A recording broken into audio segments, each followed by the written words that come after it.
We're live right now, man. There Jesse, we go. thanks for coming on, man. You're welcome. Appreciate you coming to the show. Yeah, thanks for having me on. I think for people who don't know what liquid loans is, you're about to learn. I think it's gonna blow some people away. The power that never selling does for your bags. Okay, 100%. And we're gonna talk through some of that. So anyway, yeah, my name's Jesse. I'm from Liquid Loans. It's a decentralized, immutable borrowing protocol that it will reside on the Pulse Chain blockchain. Mm-hmm. And it's also a stable coin, an algorithmic stablecoin protocol. It is a tried and tested protocol on the Ethereum chain that we've forked right off of the Liquidity protocol. Okay. And now it's going to be running on Pulse Chain. There we go. So yeah, go ahead. So what's the biggest regret you have in crypto? Not holding, man. Not holding. Selling too early. You sell too early, and what happens? You always look back later if it was a good asset, and then it's gone. You sold it, and the price continued to go up forever. Right. It happens. Remember the Bitcoin pizza guy? He was so proud he was able to buy some pizza with his Bitcoin. Oh man. And I think another guy did that with his Hex even.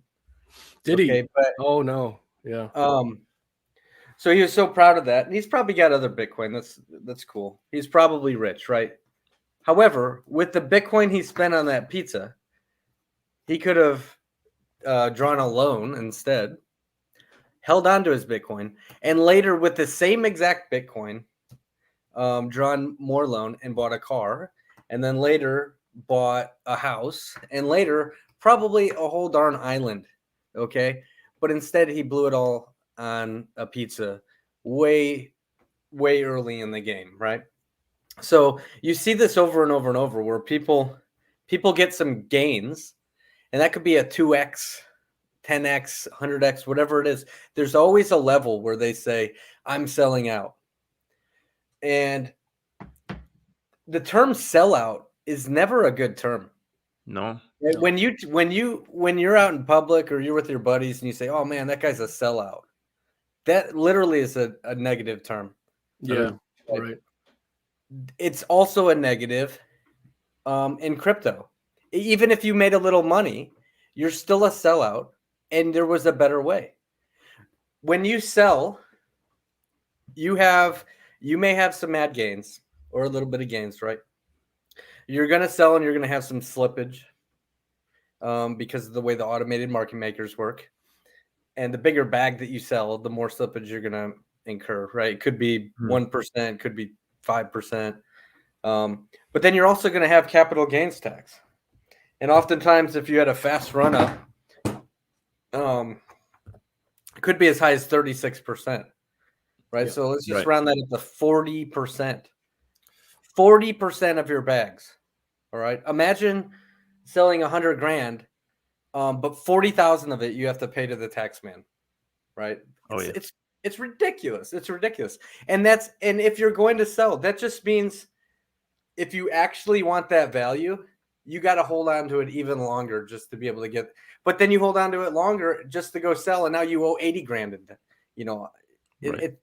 It's ridiculous.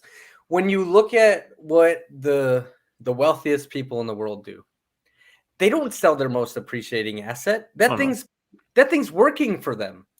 Whether it's a piece of real estate that just keeps going up in value, or it's some good stocks that they have, their 401k, whatever asset that they have that just keeps growing in value, they are smart enough to know, don't sell that thing. Because the moment you sell it, it's gone, and it's no longer making you any more money. 100%. Right. And what they do is they simply collateralize against it. They keep their most appreciating asset, and they draw a loan out against it. Yeah. Right. So that's what liquid loans allows you to do.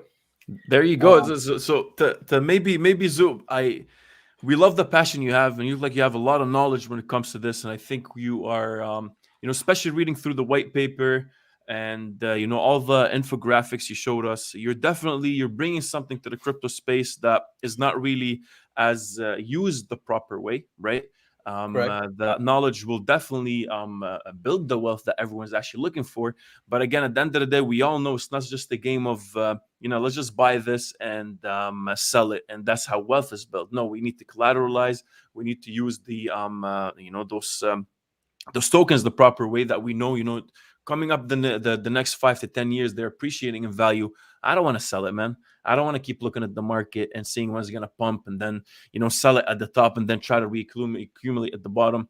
And I think that's what liquid loans is actually providing to the market, that, build that wealth building mechanism, right?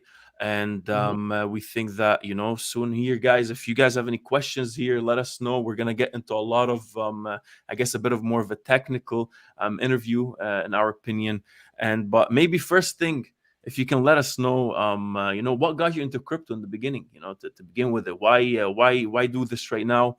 And just tell us more about yourself for a bit, Yeah. So a couple years ago, I was looking at crypto. I bought some Bitcoin, and then I sold some Bitcoin way too early.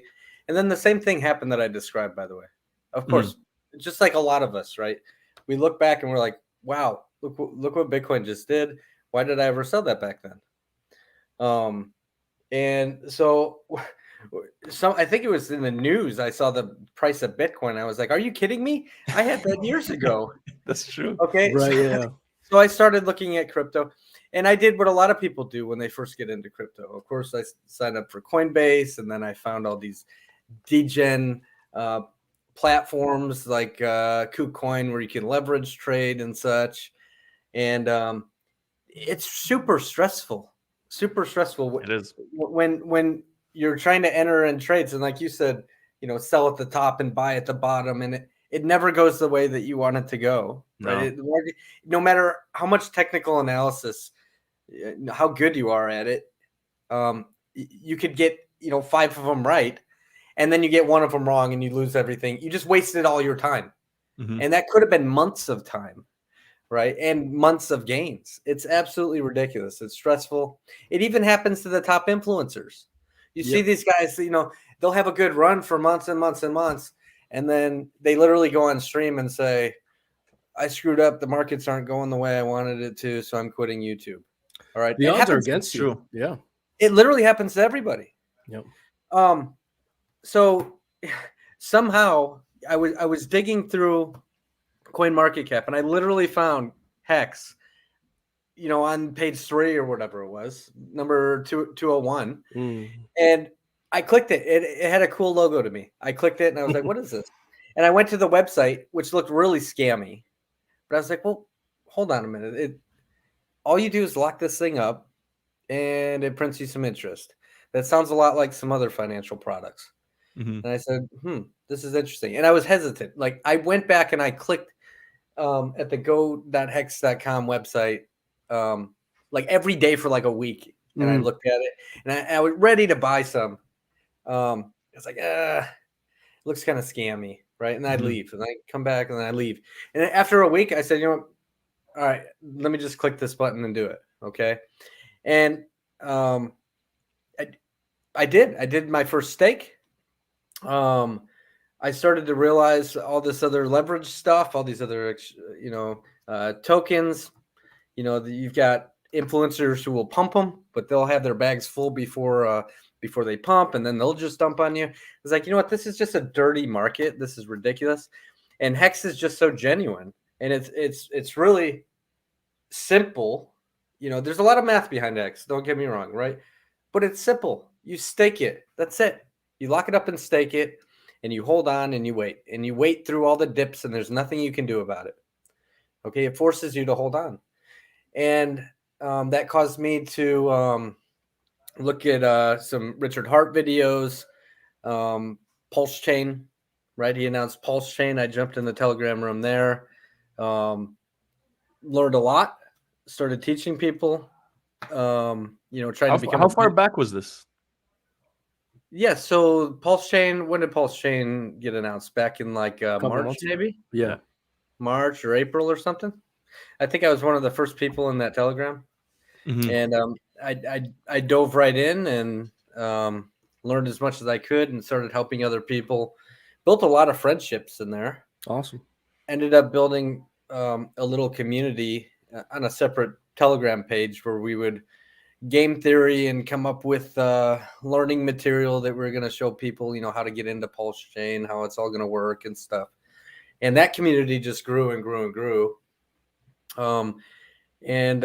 Eventually, several months passed, and this opportunity came along with some of the same people, some of the very same people that were there either at the beginning of Hex or at the beginning of Pulse Chain, right, in the Telegrams. We all came together and we were brainstorming all sorts of things. How do we bank on ourselves? What's the easiest ways to get out of crypto? Let's talk, fiat off ramps. Let's talk about stable coins and why most stable coins suck. And what can we do to make people hold on? Right. And when people hold on, more people hold on, the price just goes up forever, like goes up even faster. And a group of us compared, Christian or Crypto Crazy gets the credit for most of this. He was bugging. He was bugging me. He would send me DMs and say, "You've got to check out this protocol over on Ethereum. Tell me what you think." Liquidity. Yeah, and I would kind of read it and be like, whatever, right? Whatever. That's how it always starts. You're not interested. Yeah. But eventually he got myself and a few other people on the phone, and he said no, in a meeting room, and said, "You guys aren't leaving until you pay attention to this. You guys I want to compare this with you against the other stablecoin protocols and the other lending platforms, because there's an opportunity out here for hexagons and pulsicans that we don't want them to miss, right?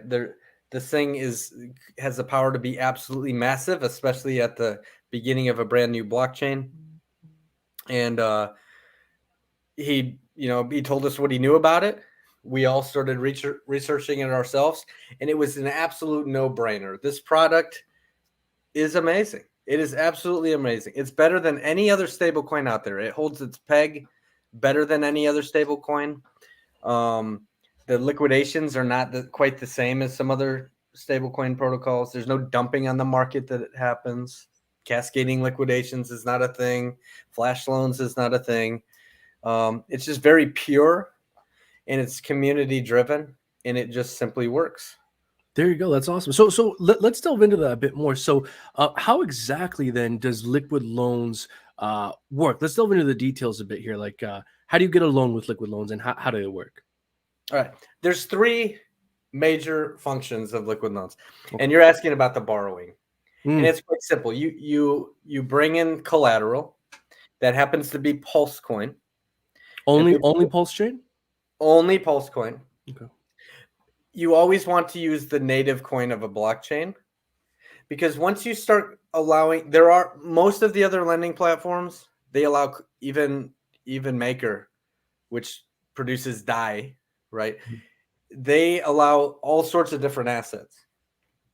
But you're introducing a lot of risk when you do that, because those other assets, they could have admin keys. They could, it is some sort of governance token, but maybe the team owns a ton of them, right? So it's not like they can just change the protocol. Maybe there's burning and minting and all sorts of things that is done with that particular token.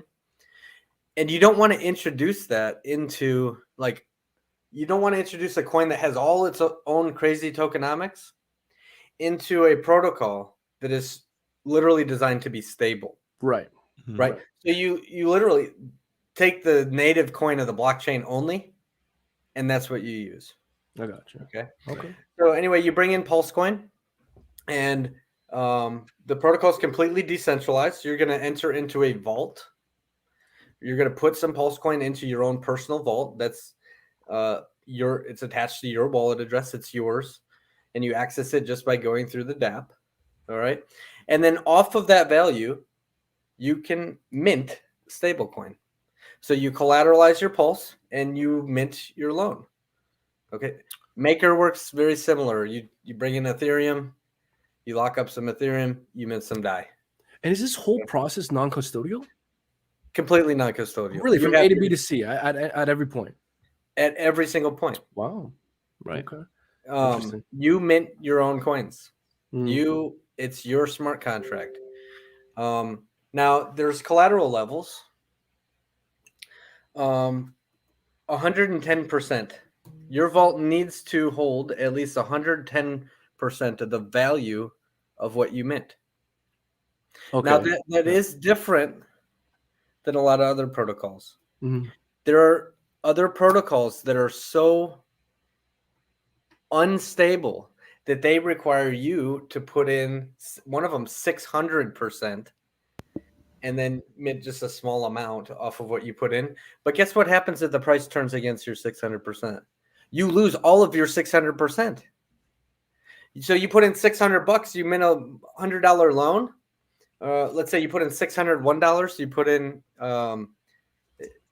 you mint a $100 loan. The price turns against you just a little bit. You lose $600 and you're only left holding $100. It's stupid. It's ridiculous. Right. Okay. Maker is the same way. 150% collateral level. 150%.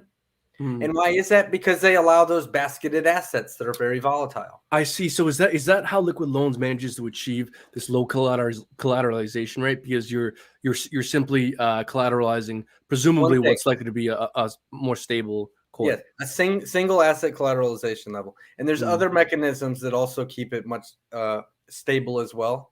Oh, can we explore that? What were those other mechanisms? So I'll get to that in a second. Sure. And that's called redemptions. Okay, no worries. Yeah. Protocol. But we have a lot of questions for you. We got a bunch of questions. So as long as you lock up just over the value of what you mint, that's all the protocol requires. Now, if you'd like to maintain your pulse coin, because markets do move up and down, you would want to put in more like if you wanted to mint $100,000, I suggest you put in more than $110,000, a lot, like significantly more, right? Because if the price turned against you, that point of liquidation where the community is going to liquidate you is at 110. Okay. There are scenarios where you may want that to happen. We'll talk about that too in a second. But for most people, it would be smart. And the system forces safer collateral levels. It actually forces the average to stay over 150. But what you'll find if you look over on the Ethereum chain version, Liquidity, you'll find most people are collateralized around 300 to 400%. Right. But this is the community of Pulsicans is a community of people that love to hodl. Don't ever want to let go of their tokens, their coins. I think you may even see higher. You may see somewhere between 600 and 1,000% collateral. Okay. Right. So, you could put in a lot, mint a little bit, and that gives more room if as the price moves around, The where you'll fluctuation. never, ever lose your pulse coin. Right. Definitely. But I do need to explain before we move on to some of the other parts of this. Losing your pulse coin, if you are under collateralized, which is your choice, by the way, to put your collateral level wherever you want to, is not necessarily a bad thing. How come? So let's pretend, Brandon, you have $100,000 worth of pulse coin, and you say, "Man, that Liquid Loans, that's gonna get me wrecked. Screw that, I ain't using it." And I say, "Okay, but I'm gonna try and use it." All right. Now I have $100,000 worth of pulse coin, and I put it into a vault. And let's say I under collateralize. Let's say I mint $70,000 worth of USDL. Okay. So the market has to move only. So the 110% mark would be 77,000. So that 100 grand worth of pulse would have to fall to $77,000 worth of pulse. 23%, right? 23% market dip, and I'm going to get liquidated, right? Okay. Okay. But I'm okay with that, right? 23% market dips don't happen all the time. They do happen though. Every handful of months, okay, there's a big dip like that. But maybe I'm okay with that. Because you know what I did? I set my ratios at that. I took my $70,000 and maybe I went and bought something else with it. Maybe I bought some hex. Maybe I put it back in the protocol. There's a pool where you can earn rewards. There's this thing called the loan token that we'll get to. But maybe I turned that 70K into 80K. Okay. And I see the market's turning. And I say, you know what? I have a couple options. The market looks like it's starting to go down. I can either mint some additional USDL before it hits the 77,000 mark, right? So you know what? Looks like the markets are turning. Let me take out another quick 10K and I'll let it liquidate. I'll let it hit the liquidation point quicker. Okay, that's an option.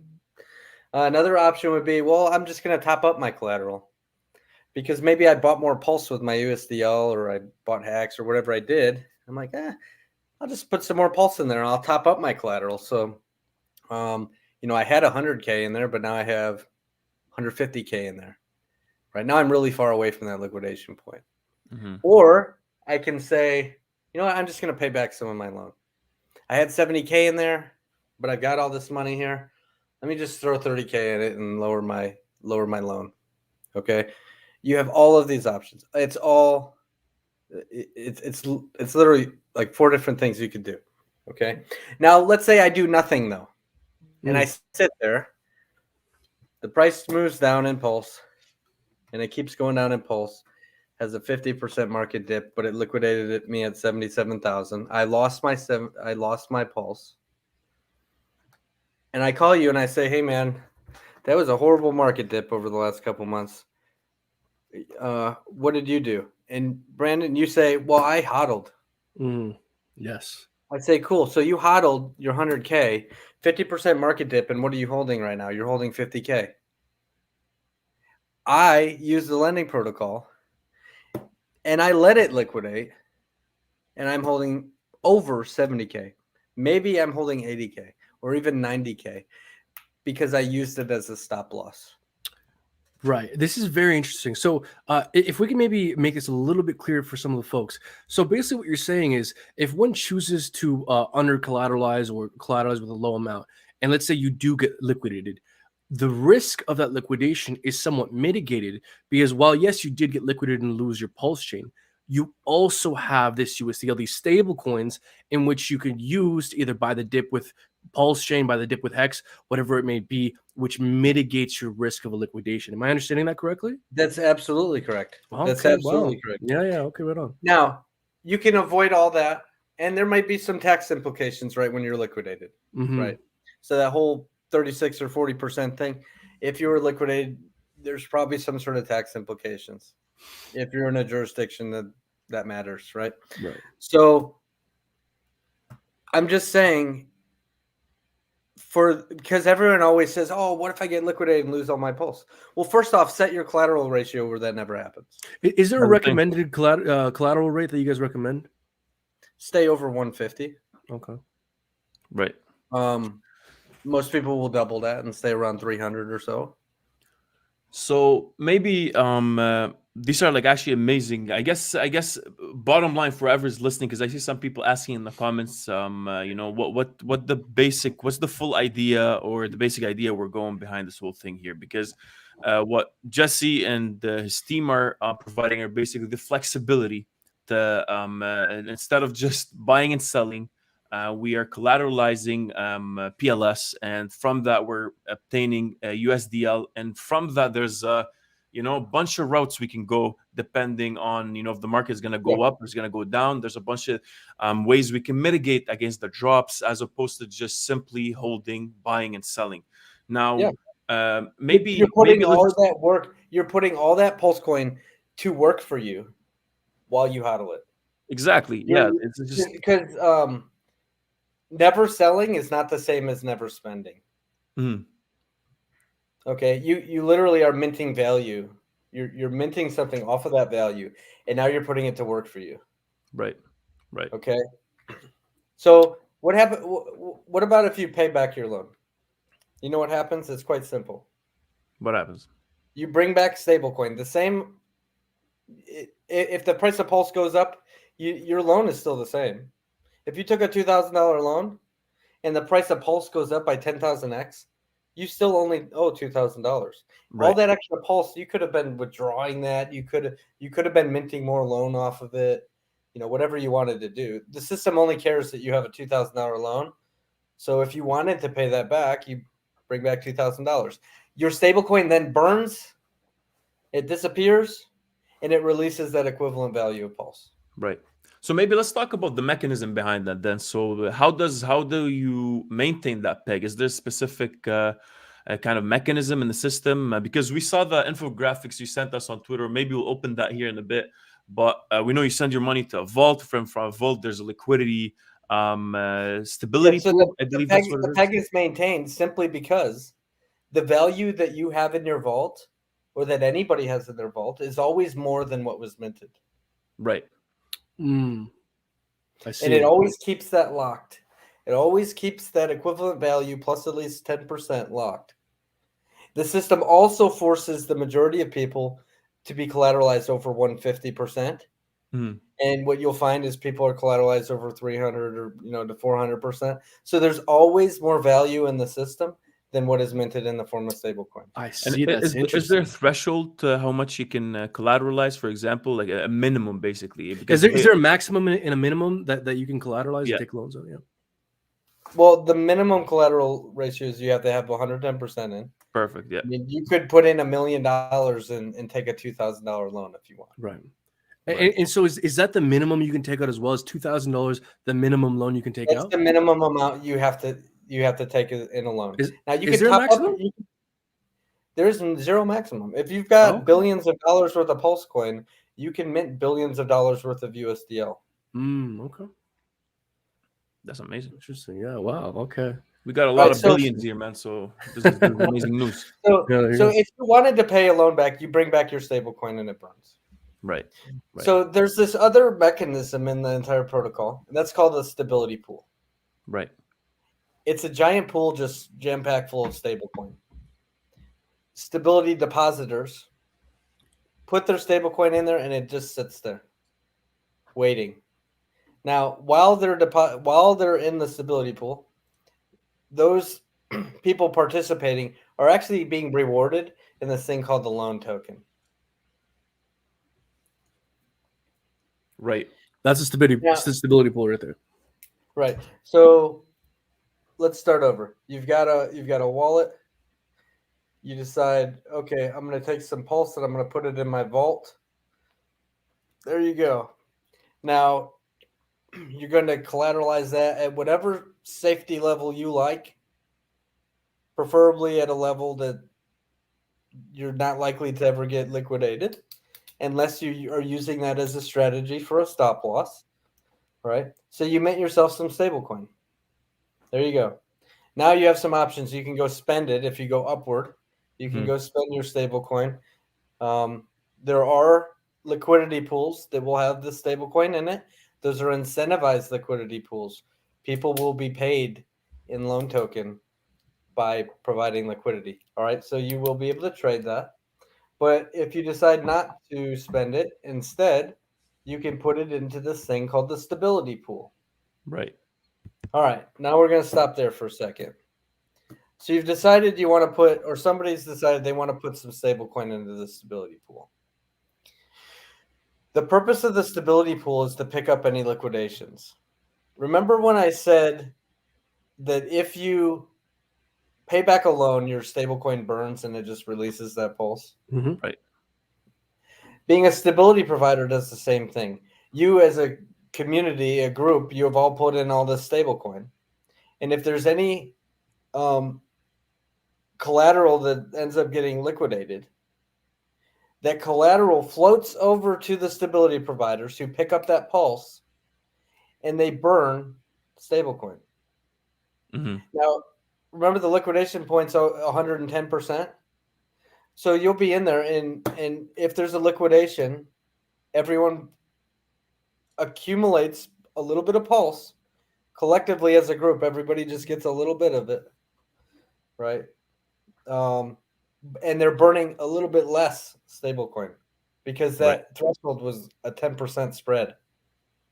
Right. So you're getting 10% more pulse chain worth than the stablecoin that's burning. I see. Okay. Right. Now here's what's interesting. Being a stability provider, you will not be able to buy pulse for cheaper than you could than just being a stability provider. If your goal is to have, well, if you like to have dry powder, right, or a dip, you would just place your dry powder stablecoin into the stability pool and wait. Because if there's a big dip, flash crash, then you're just accumulating pulse through the flash crash or liquidation. Well, flash crashes are more of a central exchange sort of thing. Sure, I can talk about that, and we could branch off and talk about oracles later and how oracles help prevent flash crash problems, right? But for now, if there's a dip, right, and there are some accounts where people chose to be under collateralized, and those get liquidated, you are buying pulse in a dip essentially by being a stability provider, but not just buying it in a dip. You're also getting a 10% discount. That's true. You cannot buy pulse cheaper than simply being a stability provider in here. Wow. So this is you cannot go to Uniswap or PulseX or wherever else and buy pulse for cheaper at that moment in time than being a stability provider. So this is a highly risk mitigated way to accumulate pulse chain. Very interesting. Yeah, all you need is dry powder and you stick it in there and you wait. Okay. Right. Now, while you're in there, though, you're also earning this thing called the loan token, which gets harder and harder over time to obtain because there will be a pool full of loan token. Half of what's in that pool will get distributed to everyone who's providing stability. It's spread out through the whole year, right? And all the stability providers will be accumulating this thing called the loan token. But the next year, the protocol looks at half of the remaining supply in the pool and it distributes it and it halves again. Every year it halves and it literally gets harder and harder and harder to farm the loan token. Right. Why? Now, some people say, well, what is the loan token? What do you do with it? This is the end game. If you thought it sounded good, this is the punchline. This is the spill the beans of the entire protocol. This thing called the loan token is not a duct tape on token like Uniswap or it literally has the best function in this whole protocol. You stake it and you earn the fees. That's it. Now, a lot of protocols that are yield generating, you have a token and there's some sort of inflation and you earn more of the same token. And the only way to extract value is to sell that same thing that you're accumulating and trying to hold. Right. So it's just a constant fighting pressure of trying. You'd like the price to go up, but you've got to sell the thing to extract any value. Here, you take this thing called the loan token, and who knows what the price is? But maybe you don't even care what the price is. Maybe it's going up, maybe it's going down. You accumulate more of it on the open market. You can buy some in the dips, but you try and get your hands on as many of these things as you can, and you stake them. And when you stake them, you're earning USDL from the loan origination fees, and you're earning pulse from the arbitrage fees of people arbitraging pulse within the protocol. So when you take a loan, you have a small fee that comes along. There's no interest, by the way. All these other protocols have an interest rate, and they will advertise that zero fees, but then you have an interest rate, and you're literally paying every single month, right? And it's just raping you on interest, and then eventually, it equates to tons and tons and tons of money, right? And a lot of time that interest goes to. Some of it gets shaved off and goes to the team, or it goes, who knows where it goes. Sometimes they do buybacks and burns and all sorts of silly stuff to try and stabilize, their stable coin or whatever. This system is very different. You take a loan, you pay a fee. It's 0.5%. It's a 0.5%. Now, depending on the health of the protocol or the amount of redemptions that are happening, okay, it could ratchet up as high as 5% to dissuade people from taking new loans at that time. It's not going to prevent people from taking new loans, but the protocol really wants people to take loans at the most opportune times when everything is its most stable. Okay. Right. And 99% of the time, the loan origination fee is going to be a 0.5%. When you mint your stable coin, it literally shaves right off of the top of that. And that USDL goes straight into the hands of the stakers. Interesting. Right. Okay. Interesting. When people are arbitraging the Pulse coin against the dollar, this is another thing. The USDL is always directly redeemable for $1 worth of Pulse within the protocol. At all times, you can take your stable coin and you can redeem it for $1 worth of Pulse. Will liquid loans have a swap? Not within the protocol, but it will have a redemption feature where you can redeem it against $1 worth of Pulse.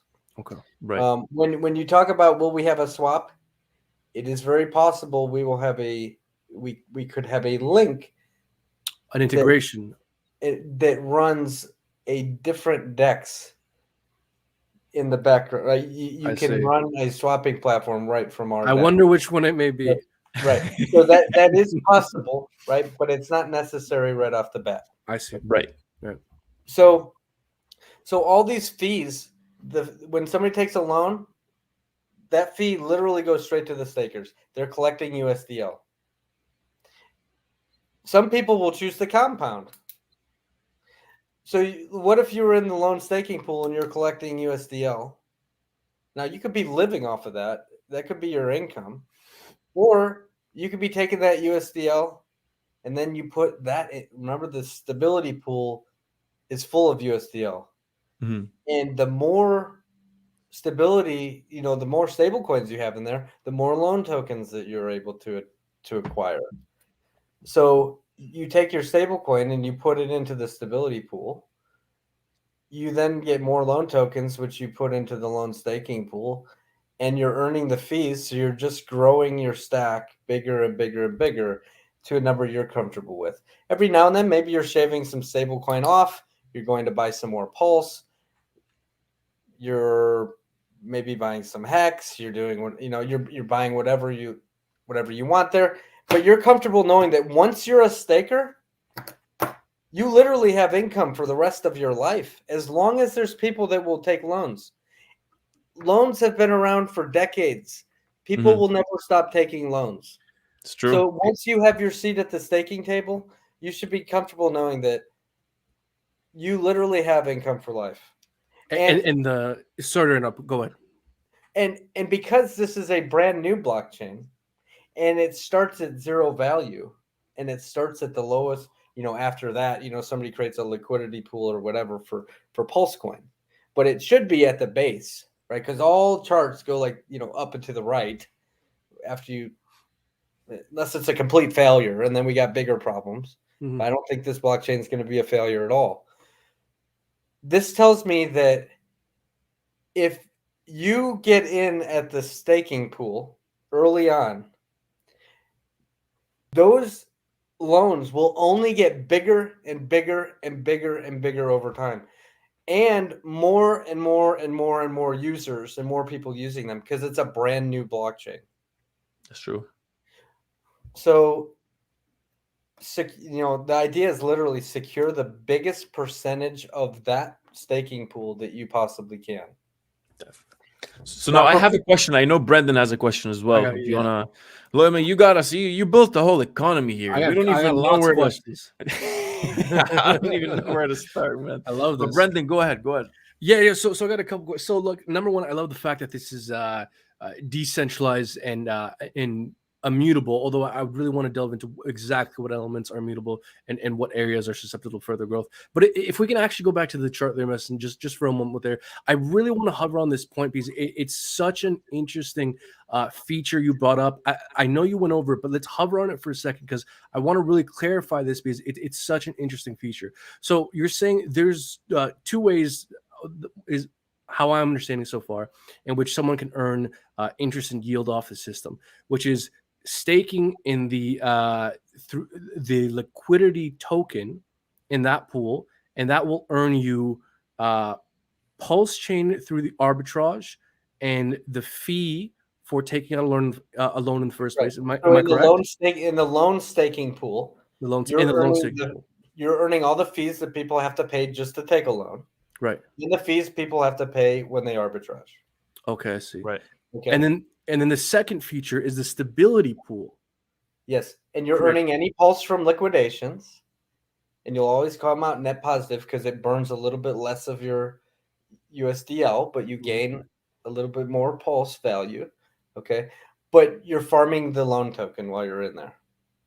I see. So then you can essentially just take the farmed loan token you got from the stability pool and just keep adding that to the correct to the other pool, which is continuously compounding. Right, but it also interest gets harder over time. I see. To acquire the loan token because it goes through halving cycles every year. Halving cycles. Now, is there any other tokenomics with the liquidity token? Is there max supply? Is there what's the inflation rate? Can we delve into that a bit more, or is it just there's literally zero inflation? Okay.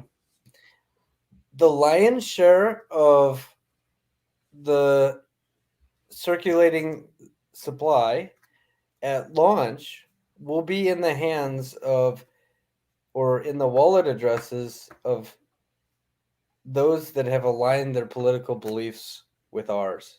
Right? Will there be a sacrifice phase? Yes. Okay. And it's coming very soon. Very soon. Before Pulse Chain or after launch of Pulse Chain? Before Pulse Chain. Interesting. Okay. Because the whole idea is, listen, we don't want people selling Pulse. The whole idea of this is nobody ever sells Pulse and Pulse moons. So that was my next point, right? Because I think the Hex community and the Pulse community, just like you said before, just wants to hold. If we're talking about 15 years, 10 years stakers, we see the numbers, we see the excitement driven, staking that's happening. I think this product, what we got right now with liquid loans, is also gonna allow them to, okay, sure, like you're staking for 15 years, but maybe along the way, we need to, or you're holding Pulse, for example, maybe along the way, I don't want to hold it for 10, 15 years. I want some money. I want some money out of that. I want some value out of that. I want to go buy certain things along the way, maybe to enjoy along the way, maybe just to survive only. And you just said that they actually do not, majority of the community doesn't like selling, the idea of selling, just hodl basically till the end of times. What do you think? How is that going to affect the price? I feel like this is incentivizing some sort of the selling pressure is going to, kind of decrease over time, knowing that, I can just get some USDL from liquid loans, and I can just go spend that and just have that here instead of actually selling it, Yeah. The price moons. Boom. When nobody's selling, think about that. If nobody's selling and they're simply locking up, and you're giving people like ammunition to buy as well. Yes, and now you have more that you can go and you can buy more.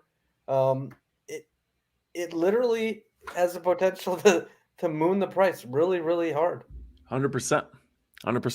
And we already have, listen, our Telegram already has like 10% of the user count as the main Pulse Chain Telegram.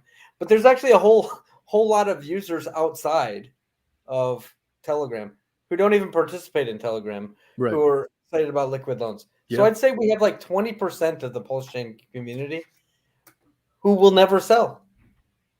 And I think as more people find out about it as well. That imaginary fairy tale 250x in 90 days that I used to tell everybody, I'm serious. I'm not. I want to see that happen, and this protocol is going to help that happen. Definitely. Yeah. Definitely.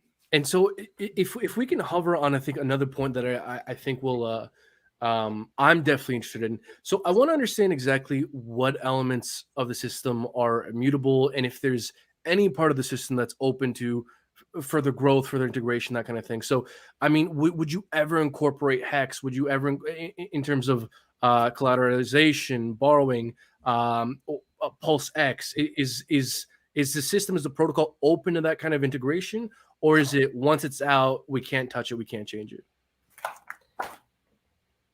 When the protocol launches, Mm. we cannot change one single line of code. Okay. Not one. We can't add another token. We can't. It's it. The way it runs is the way it runs. Right. Okay. Okay. Now, So you're launching a finished product. Absolutely. Now, of course, we've thought about other assets such as Hex. And I've told you some reasons why you don't want to use other sorts of assets. And Hex is volatile, right? It is very volatile. 70%, 80, 90% dips are in the game. We hear that all the time. Could something like this prevent those dips when those whales who want to get their money out say, you know what, I'm not going to dump the price. I'm not going to dump on my own head and pay a 40% tax. Let me just take a loan. Yes, absolutely. This could literally make it so the price never dips like it likes to.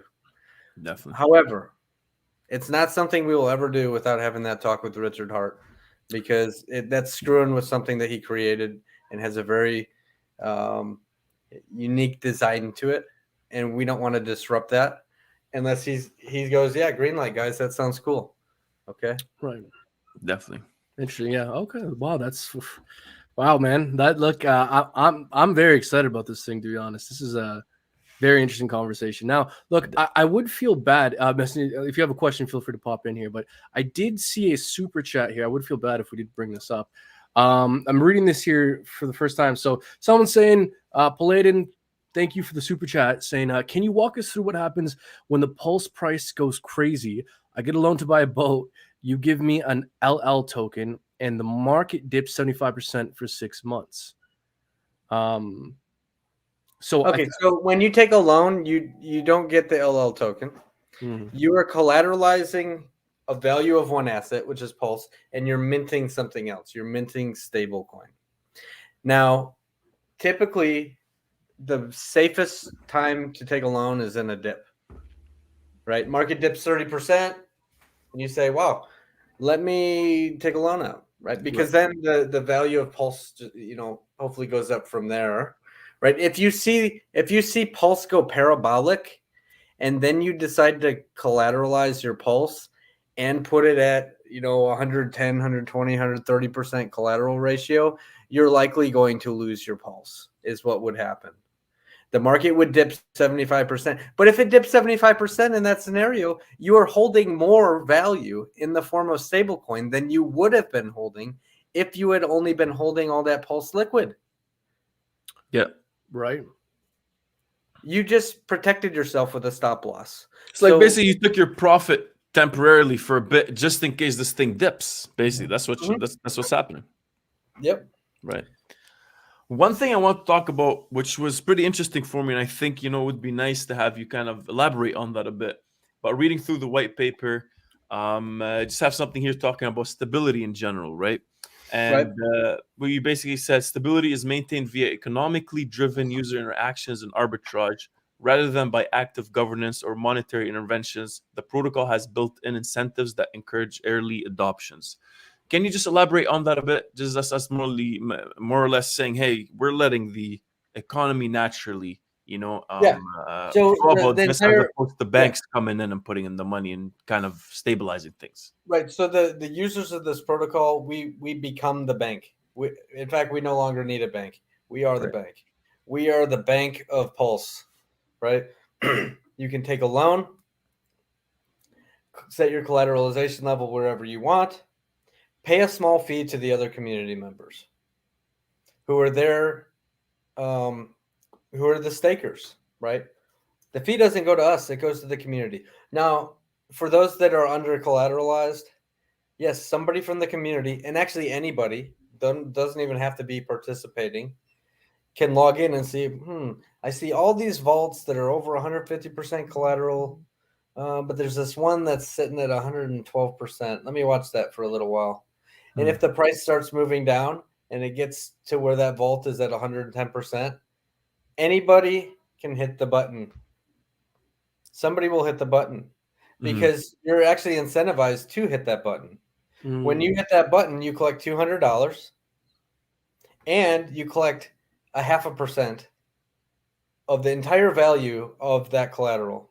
The rest of the collateral gets spread across all of the stability providers who burn their stablecoin. Remember? Right. Right. But people are incentivized to hit the button. People are incentivized to arbitrage because $1 worth, one stablecoin is always directly redeemable for $1 worth of pulse. So even if the market dips a bit, right, stablecoins actually move around quite a bit. Right. So a couple weeks ago, USDC was trading at 92 cents. Guess what LUSD from Liquidity was trading at? $1.01. Oh wow! Isn't that weird? Isn't that weird? So But it's because yeah. there's built-in incentives. There's built-in directly inside the protocol. There's arbitrage built in. So instead of having to go to all these dexes and arbitrage between this one and that one and this one and this one and back to this exchange, it literally happens inside of this little closed loop. So it's more efficient, you're saying? Very quick to arbitrage? Way more efficient. Right. And it's proven in the charts. Back in May, USDC traded at 75 cents. Yeah. Right. And everyone was freaked out. Right. Well, there's a big 30% market dip or something in ETH, and everything was going crazy and everyone was selling off. USDC traded at 75 cents. LUSD traded at 95 cents, but it only traded there for a brief period of time. Right. So is that mainly because of the arbitrage and how slow, the arbitrage is in terms of closing that gap basically between what's supposed to be? Is that what you were saying it is? It's because it's literally a closed loop where the system only cares about the value between Pulse and USDL. When you have arbitrage that's outside of the protocol, think of for an example of USDC. Think of all the endless pools that have USDC paired to them. Right. You have thousands and thousands of shit coins that could have been tanking 70, 80, 90%. You have things that you have ETH that dip 30%. It's literally paired against so many things. And for arbitrage to happen, it's so much USDC has to go flying around the entire blockchain all over the place. And the gas fees were through the roof. That's true. Okay. So people aren't even running their arbitrage bots because the gas fees would be killing them. So it literally just they were let it be. USDC straight at 75 cents. Oops. Okay. Great time to be buying though. So, but inside of this protocol, it's just very, very simple. It's there's less friction. There's way less friction because it's all done in house. Right. You talked about oracles before and how it helps with the So this is interesting, right? You do want a combination of where you get your price calls, but if you reach out to the community, you'll hear people say, well, oracles are centralized in their risk. And then you'll hear, but let me present a different narrative that people need to understand. Almost all DeFi projects rely on retrieving price information from somewhere, whether that's the price of Ethereum or Pulse or all sorts of prices, right?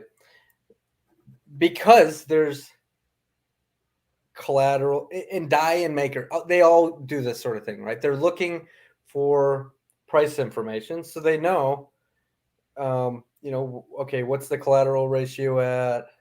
Okay, where's the liquidation point at? You have to retrieve price information for any of that to work. So where do you retrieve it from? You have a couple options. Well, you could retrieve it from one single DEX. We'll say Uniswap, and you could say, well, Pulse paired against, USDC or whatever, whatever stablecoin. We're going to retrieve a price from there. Okay. But what happens when a whale comes in and does a big market sell or a big market buy, and he moves the price really fast and there's some sort of wick? Do you want to be relying on one single DEX that just now liquidated because you were only relying on one DEX? People got liquidated unnecessarily. No, right? So this is where oracles come in. Oracles are there to protect people. All right. And the best oracles are completely decentralized. So, for example, Chainlink or API3, they run these nodes.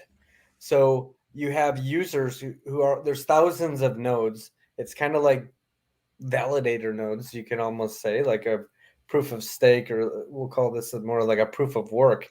They got to do some work.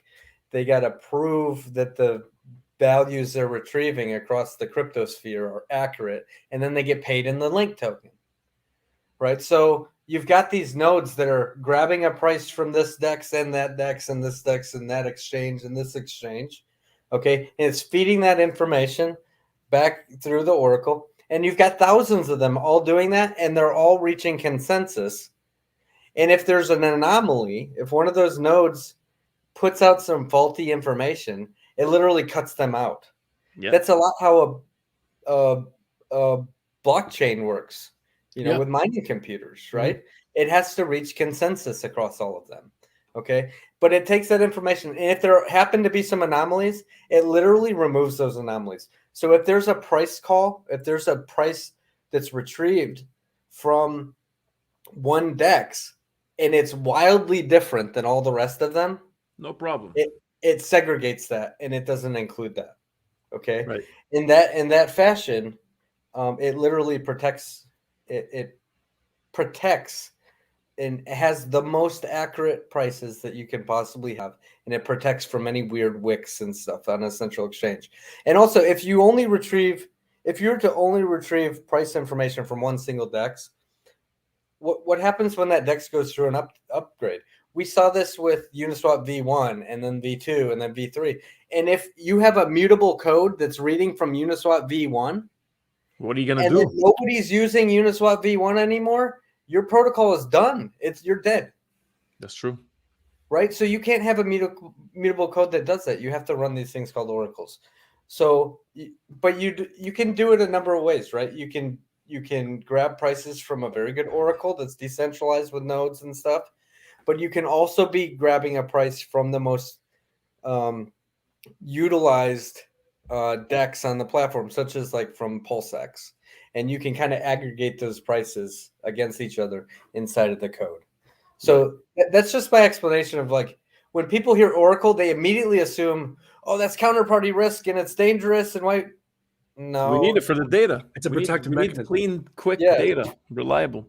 That's true. Right. You have to pick a good one, though, right? You can't, because there are DEXs that are completely centralized and they don't run the node system, and it's there is some risk in some of them, and there's some that have failed. But the best ones, such as API3, such as Chainlink, such as some other ones, I wish people understood how they work just a little bit better, and they'd get it. They'd be like, oh, okay, I see. These things are designed to literally protect people from weird price movement. That's true. Is there any Oracle integration with Liquid Loans? Yes. How do they plug in? What's the relationship there? Well, I'm not a dev or a coder, so I can't speak on that. Okay, I got you. Right. I got you. I have no idea how that's coded in. No worries. I just figured, it might be worthwhile asking. But yeah, no, definitely. So is there some oracles you like personally? So are you a fan of Chainlink, less of a fan of something else? Well, I don't want to speak about one over the other. I will say, if you have to run an oracle, pick one, such as Link, that runs the nodes just like I talked about, and has some sort of reward structure for those nodes returning accurate price calls, and it's reaching consensus across all those nodes, because that's exactly what blockchains do, consensus based, right? Gotcha. Yeah. Don't draw your price call from one single like company that's telling you this is what the price is supposed to be. That's not decentralized. Yeah. Chainlink happens to be decentralized. Yeah. That's a very good point. Like just to hover on your point there. Like a lot of people don't realize that oracles aren't just for bringing more functionality to a smart contract, but they're to protect price action as well. That's actually a very good point. I didn't even think about that point very often as well. So that's a good point. There we go. So Jesse, I wanted you. So we also talked about this figure here, the stable that you had, and I mean, I guess you wanted to also talk about that at one point. So look, why don't you walk us through this? Let's see. I want to compare. I need people to see what the difference is if you sell versus if you loan. And I'm going to start with the right side where it says sold on a double. So let's say you start with $2,000 worth of pulse, okay? And you sold half your bag, okay? And the price doubles, you sold half your bag. The price doubles again, you sold half your bag. The price doubles, you sold half your bag. Every time you sell half your bag, your original bag size is the same. It never grows. Right. It stays exactly the same. And what you see happens is by the end of 10 doublings, I think there's 10 here. 1, 2, 3, 4, 5, 6, 7, 8, 9, 10, 11. There's a little bit more than 10. There's 13 doublings. You literally have $13,000 worth of stable coin, and you still have your original bag of $2,000 worth of pulse. And you went through 13 doublings. 13 doublings, and all you got to show for it is 15 grand. You're still broke. You're still broke. It's ridiculous. Okay? Now, look at the left side. And see where it says collateral? I want to add a point here. Because people will say, oh, that's too risky. You could put in $1 million worth of collateral and still only draw $1,000 every doubling. And then 2,000, and then 4,000. I just want to make that point. Right. But let's say you started with the same amount and you took out half. The price doubles, you took out half.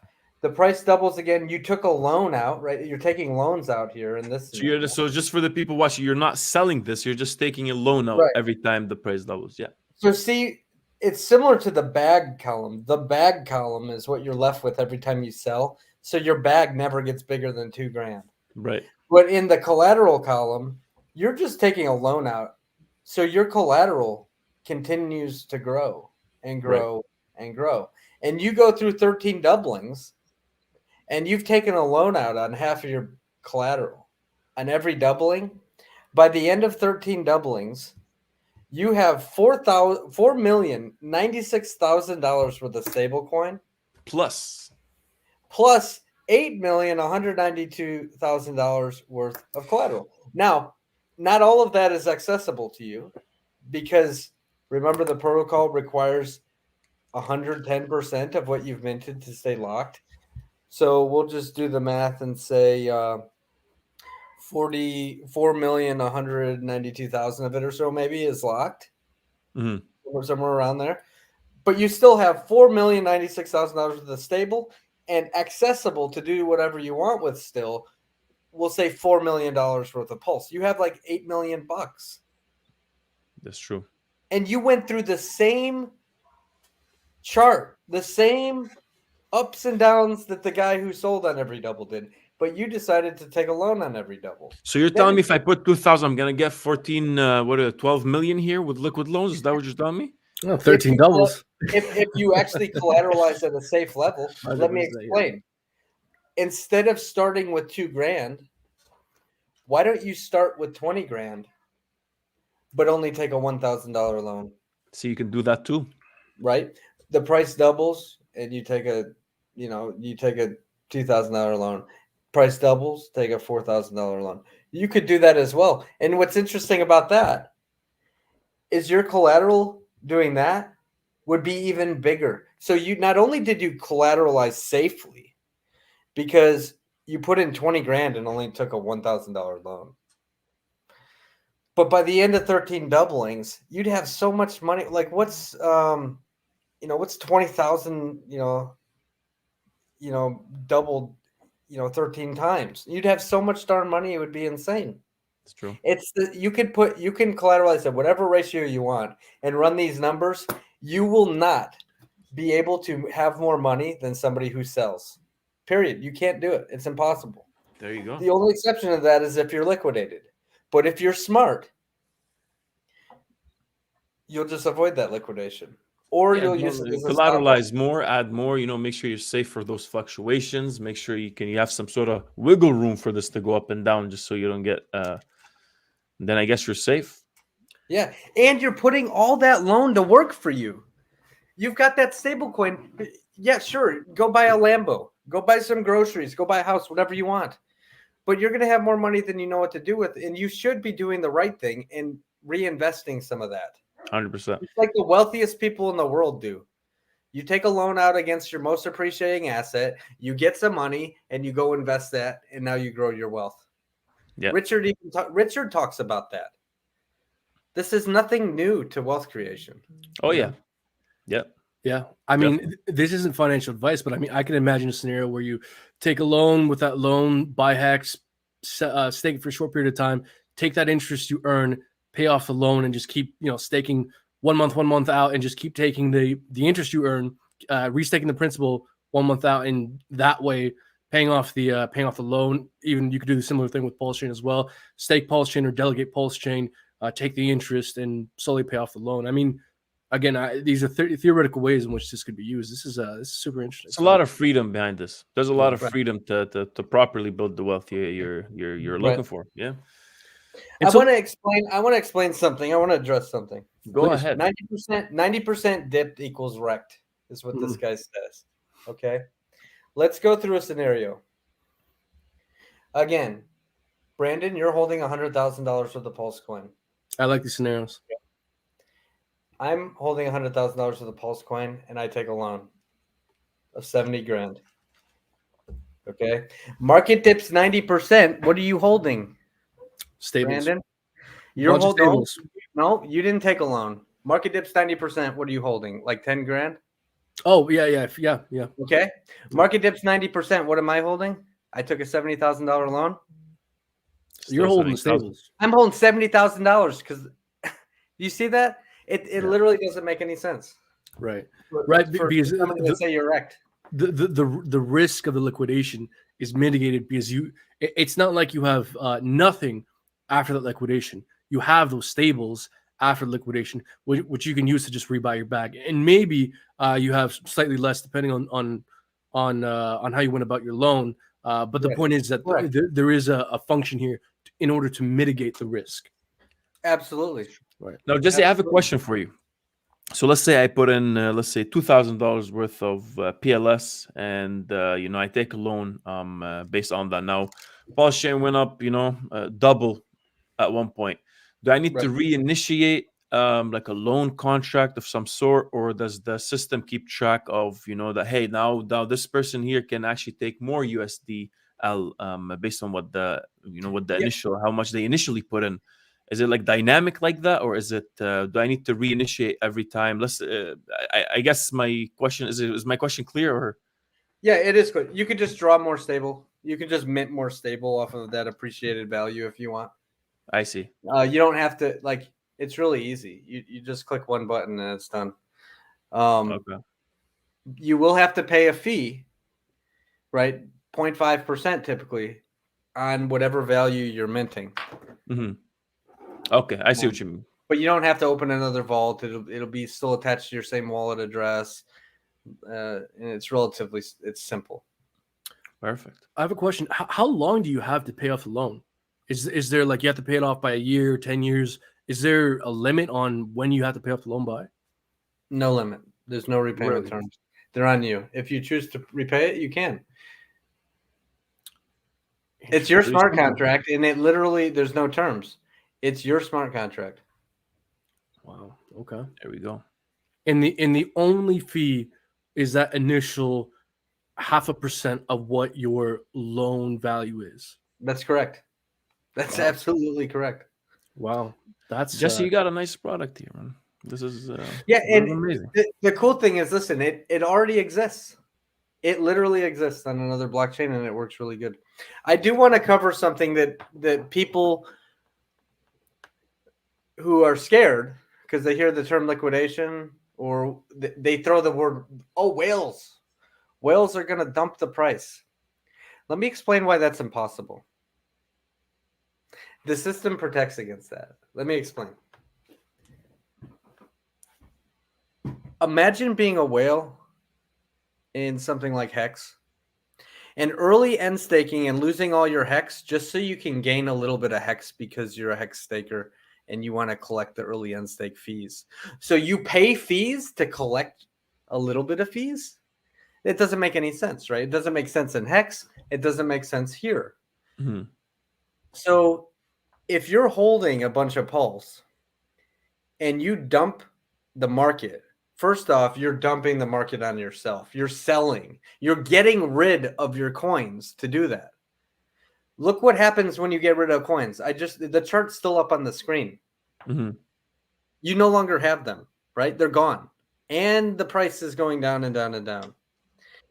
And if you happen to do that just to try and liquidate one or two accounts that are at the 110% floating around the 110% liquidation level. Remember, the system forces everyone to stay at healthy ratios over 150. There will be a handful that are under the average, right? But that's the minority of people. So if you're a whale and you're dumping all your bags just so you can liquidate one or two accounts, and what happens to that liquidated Pulse? It doesn't even go to you. Maybe a tiny sliver of it goes to you, but it goes to the community members of stability providers. You are literally wrecking yourself by millions and millions and millions of dollars to acquire thousands of dollars. It makes absolutely no sense, right? And I will sit down and debate that and do it in math with anybody who disagrees with me. There we go. It doesn't happen. And if it was possible, it would be happening on the Liquidity protocol on Ethereum or the Teddy Cash protocol over on Avalanche. It's literally not possible. Right. You don't dump all your bags to go pick up a tiny little wee bag like this. It doesn't make any sense. And you don't even own it anymore. You just correct. It's just literally because you just sold it. The incentive isn't there to try exactly. And yeah, that's true. Jesse, let me ask you: will liquid loans have any audits? Will it have any what? Audit? Absolutely. Audits. Yep. So we have a preliminary audit that we're working through now. Okay. And here's the cool thing about immutable code. You can't launch immutable code without an audit in place because it would be reckless and ridiculous. That's true. Right. So can't change anything after. Right. We're not putting tons and tons of money and work and all this stuff into this just to say, you know what, F the code and just launch the protocol without. That's to be perfect. Ridiculous. Yeah, right. Because this sounds great, but an audit would even be the cherry on top, right? So that's true. Absolutely. Yeah. And that, of course, that code and audit will be available for the public to look at. Perfect. Do we have a timeline on that? Now, it's worth noting. Listen, the blockchain has to exist first. It's one thing for us to be up and running on testnet, 1 and 2. However, there are certain parameters and things that need to be in place that need to be running smoothly for us to. You can't make the code immutable when the blockchain doesn't exist yet. It has to exist in its mainnet form. Right. So we have to wait. Mainnet will come around. We'll verify all sorts of things. The code, the audit's already been commissioned, right? We get the audit. Now we present the code to everybody and say, "Yep, everything looks great. Here it is. Here's the audit. Here's the code." That's right. And we give a launch date, right? Perfect. That's the order of how things happen. Perfect. I see. Okay, and you touched on something interesting there as well. So, do you guys expect to be able to launch fully day one Pulse Chain being out, or do you think it would take some time after Pulse Chain being out? No, it'll be probably around a month or so. A month or so after Pulse Chain Mhm. launches when we Yep. can expect liquid loans. Correct. Okay. And it's good too because we really do want to get through that initial volatility, that big dump that every new coin project has. Mhm.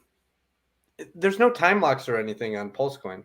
Mhm. So if there's any sort of positive price movement, there will be dumping, right? Definitely. Right. Let's get through all those weak hands first and then launch the protocol. 100%. So Jesse, look, we're pushing through an hour and 15 minutes here. It's been a great conversation. Maybe wanna, if we have more questions, we'll definitely ask about what's the most exciting thing now you're looking for? What's coming up next? Is besides, I guess, just launching on the main. Is there anything big coming up? Is there anything you want to let our people know about? There are a couple big things, right? So it should be at some point in the next few hours, I hear. I hope. Right. In the next few hours, our website's going through a major overhaul. There's a lot of resources and materials you'll be able to see there. Some little videos you can click to see how the protocol works. Some text resources where you can read about different functions inside the protocol. You can also meet the team. Somewhere around like 25 or 30 people in there. We're all Hexicans. We're all from the community. You'll be able to see our smiling faces and see who we are and what we're all about, what our history is. You'll even see a section in there that describes how Pulse Chain works and what is Pulse Chain and where did it come from? Who's Richard Hart and why does Pulse Chain exist? There's all sorts of stuff in there and it's really, really neat. So keep a lookout for the update to our website. Also, at some point soon, we'll roll out a referral program for bonuses. Nice. Now, we talked about a sacrifice phase, right? People need to stay tuned for that. There's some really awesome game mechanics behind that, but there's also referral bonuses people can earn completely anonymous as well, right? You don't have to put in an email. You don't have to put in your name or anything like that. It's simply a wallet address. You generate a referral code. You take that referral code, give it to your community. Right. They say, okay, cool. They link their wallet address to your referral code. And then there are bonuses, point bonuses, during the sacrifice for you accumulating, educating further community members about this protocol and bringing them in. Nice. And just for the people, when can we expect the sacrifice phase to begin, roughly speaking?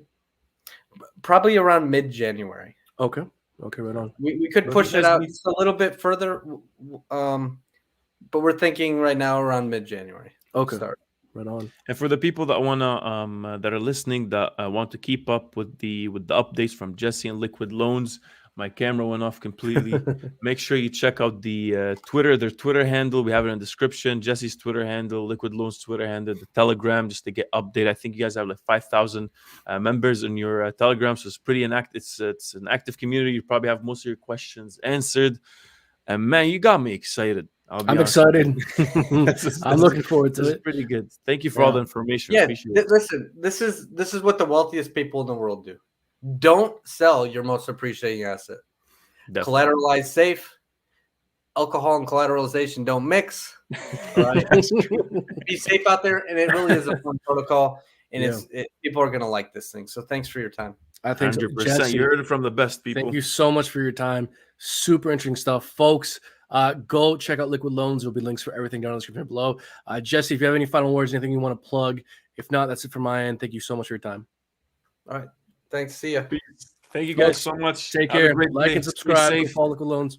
Yes, sir. Take care. Peace out.